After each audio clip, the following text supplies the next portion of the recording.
Welcome back to Marketing Matchmaker. Today we are going to dive into part 2 of our deep dive on scaling your business with paid traffic. If you thought last week was packed with insights, wait until you hear what I've got lined up for you today. We are going to talk about tactics that can supercharge your ad performance and really skyrocket your ROI. So grab a notebook, get comfy, and let's unlock the full potential of your paid traffic strategy. If you're ready to turn those clicks into customers, let's get started. Today, I wanted to start actually with something that, while it may not seem like it's going to skyrocket your results right away, it's actually an essential piece. Once you've decided that it is time to run ads with paid traffic, the next question comes in is, what platform do I use? Facebook, LinkedIn, Google, Instagram, YouTube, TikTok, Twitter, Pinterest. We can keep going. The answer to that question, though, is it really depends. It depends on where your ideal customers spend their time. Where do they hang out? And just as important, what is your ideal business? What is your goal with the ads themselves? First things first, you need to know where your audience hangs out. Are they scrolling through Facebook? Are they hanging out on LinkedIn networking? Are they watching YouTube videos? Do they spend their time on Twitter, TikTok, any other platforms? Or maybe they're searching for you on Google.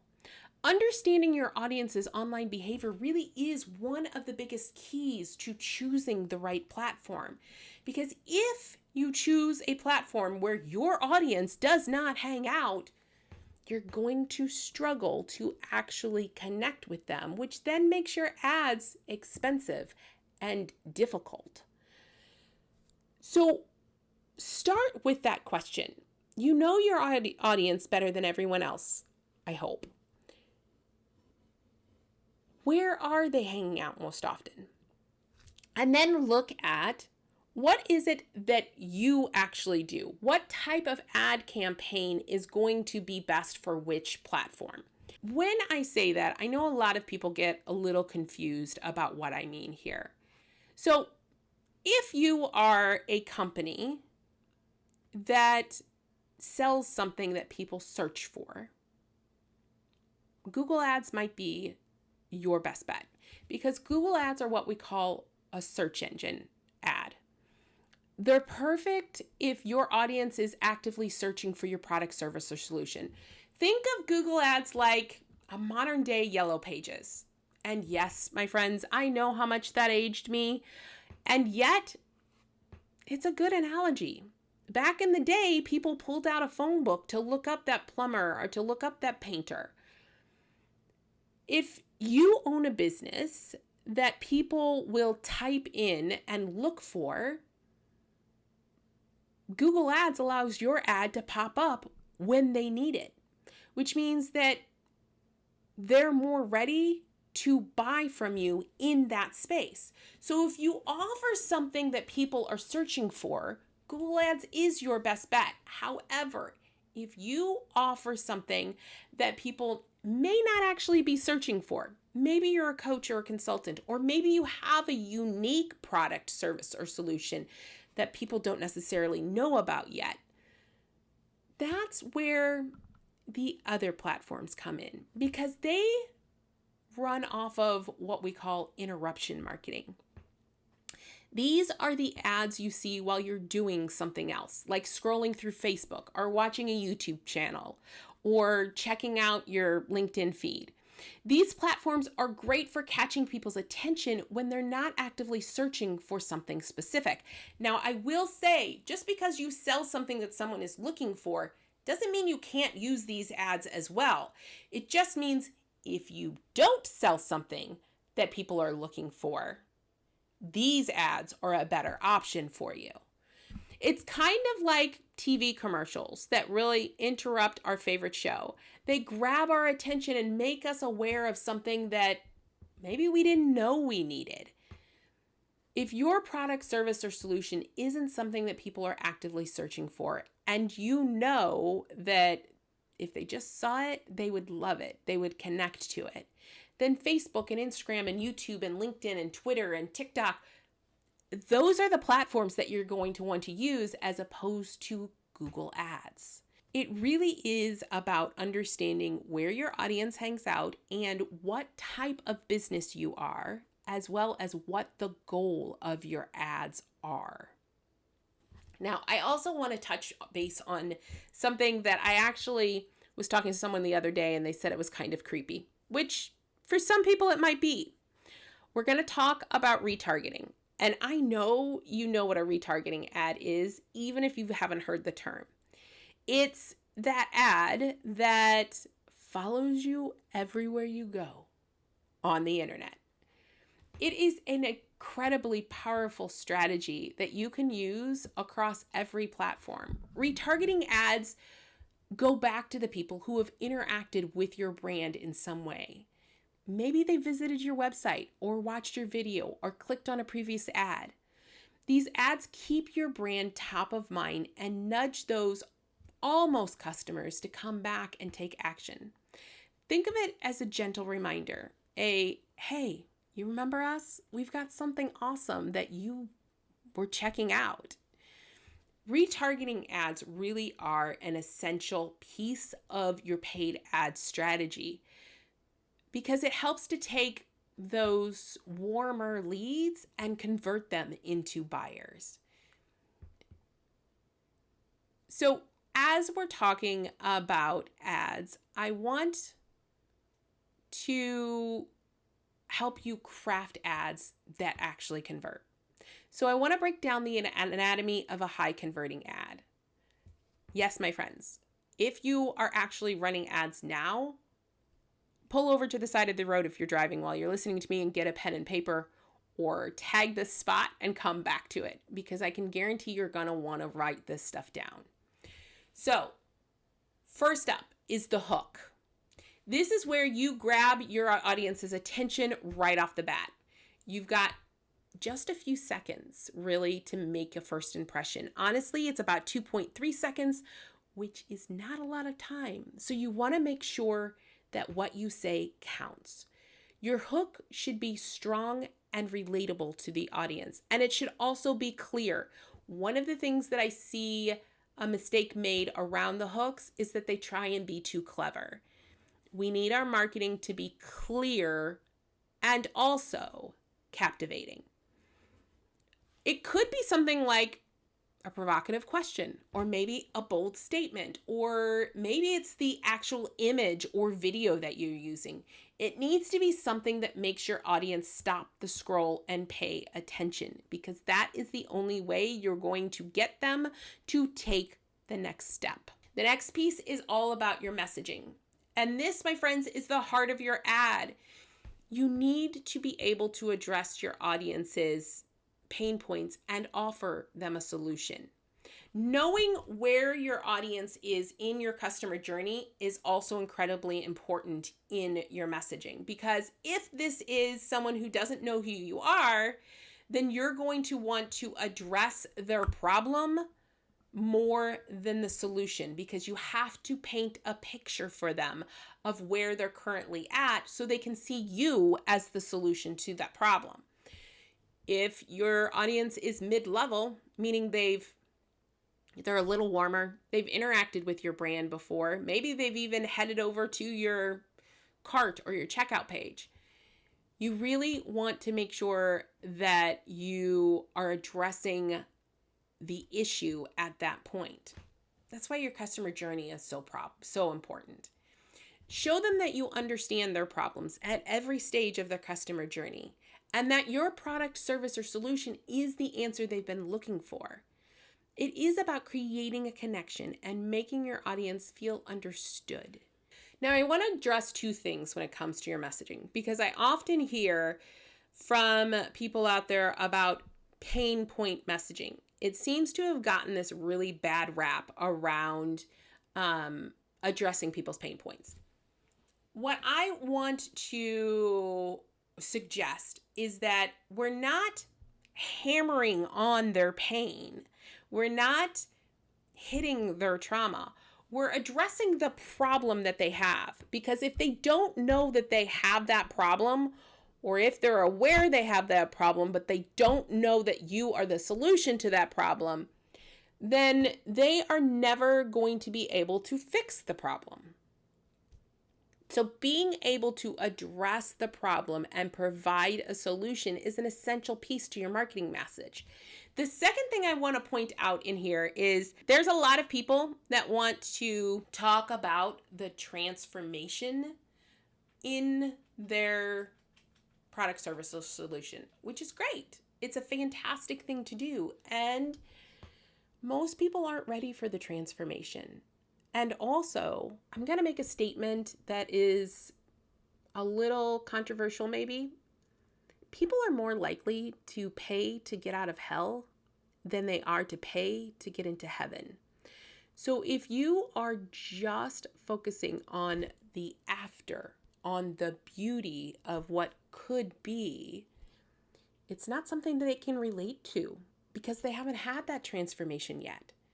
So if you can focus on where they're at right now to help them go where they want to go, you are much more likely to be able to connect with them and bring them into your world. Another aspect of our messaging that we want to be really clear on is social proof. And this, my friends, is your secret weapon for really building trust. This is where you get to help your audience see themselves in your clients. So using testimonials or reviews or case studies will help to tell the story of where your audience was, where your clients were, and how you helped them get to where they are now. That helps other people to relate to what it is you're doing. And it is so important that people can connect with that. It adds credibility and really makes your offers more appealing. Now let's talk about urgency and scarcity. This is also another piece of marketing that is often misused and overused. And yet, creating a sense of urgency can prompt your audience to take action right away. So, using phrases like limited time offer, or only a few spots left, or the sale ends soon to encourage immediate action from your audience really is key, because our brains kind of need a timeline in order to really take action. But remember, be genuine about it. Fake urgency can backfire and really damage your credibility. Lastly, in the anatomy of your ad, you want to make sure you have a clear call to action. This is where you tell your audience exactly what you want them to do next. Here's the thing. People will do what you ask them to do. And if you ask them to do nothing, they will do exactly that. So whether it's sign up now or learn more or get a free trial or buy my product, service, or solution, your call to action should be clear, compelling, and impossible for them to ignore. Make sure that it stands out and it drives home the action you want your audience to take. That is how you're really going to move them into buyers.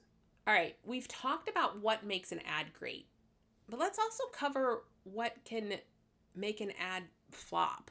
There are a lot of common pitfalls that can really trip you up, and I want to make sure that you avoid them. First up is overpromising. It is so tempting to make big, bold claims that grab attention. And you need to be careful here for several reasons.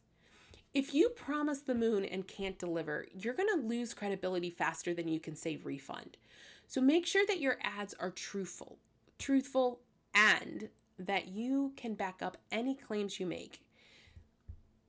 Honestly, your reputation depends on it. And the federal government is now really cracking down on those exaggerated claims of being able to transform people's lives. So which also means that the ad platforms are cracking down on those exaggerated claims as well. So make sure that the claim you make is something that can actually happen in the timeline that can happen in. And sometimes it comes down to the wording around these claims.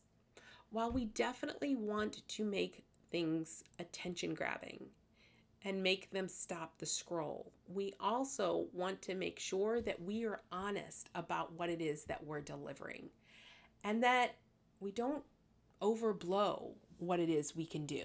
Then we're going to talk about the wrong audience. Targeting the wrong audience, well, that can be the biggest mistake you make in ads. You could have the best ad in the world, but if you are not reaching the right people, it just does not matter. You need to take the time to define your target audience clearly, know them inside and out, so that you're able to use the targeting that's available on each platform and connect it back to your messaging, because your messaging needs to speak to them in a way that makes them want to take that next step. The thing is when we target an audience that is wrong for us, we can definitely bring them in, we can get leads, but if they're not actually going to buy, what difference does that make? Remember, it's not about reaching the most people. It's about reaching the right people, the people who actually want what you provide and who are going to buy from you. I also want to focus on your creatives for a minute. Your visuals and your copy are really what draw people in and make them want to learn more about what it is that you sell. So if your ad looks boring, or if it looks off-brand, if your message is unclear, people are going to scroll right past it. So make sure that you're investing in high quality visuals and that you're spending time crafting that compelling message. Make sure that your ad will stand out in that crowded feed, because if you are advertising on social media, it is a crowded field, my friends. Being creative and clear about your images, your videos, your message will really help you to dial that in and bring in the audience that you want to work with. Lastly, I want to touch on this urgency again, because misusing urgency, creating a sense of urgency in a way that is not authentic, is going to be detrimental for you. If you're always running a limited time offer that never actually ends, your audience is going to catch on and they're going to stop believing you. So make sure you're using that urgency in a way that is genuine, that is authentic, and that is going to help move them. This way, when you do create urgency, it will have the desired effect, getting your audience to actually make that move. That, my friends, is a wrap to our 2-part series on scaling with paid traffic. I hope that you enjoyed diving into choosing the right platform, really creating effective ads, and avoiding the common pitfalls. And we've covered a lot today. I want you to remember that paid traffic can be a game changer for your business. And it's all about the strategy and execution of paid traffic. Knowing where your audience spends their time, creating compelling and honest and engaging ads, and always making sure that you're testing and optimizing your campaigns can really help you to grow your business, increase your revenue, and scale your impact. If you found these tips helpful, I'd love to hear from you. Share your thoughts, your questions, and your successes on our social media channels. And don't forget to leave a review. Your feedback really does help me to bring more valuable content to business owners like you. And if you're struggling with your marketing, if you think paid ads are a way to help you scale and you're just not sure where to start or what to do, head over to yourmarketingmatchmaker.com and schedule a free strategy session. I am happy to dive into a strategy that will help you to grow and scale. Thank you for joining me today on Marketing Matchmaker. Go out there and keep marketing, keep matching, and keep growing your business, increasing your revenue, and scaling your impact. Thank you for listening to the Marketing Matchmaker podcast. If you enjoyed this episode, I would love to hear your feedback. Please head over to Apple, iTunes, and leave a review so we can hear from you. And if you are a coach, consultant, or online course creator who are looking to grow your business, increase your income, and scale your impact, connect with me at yourmarketingmatchmaker.com. I look forward to hearing from you.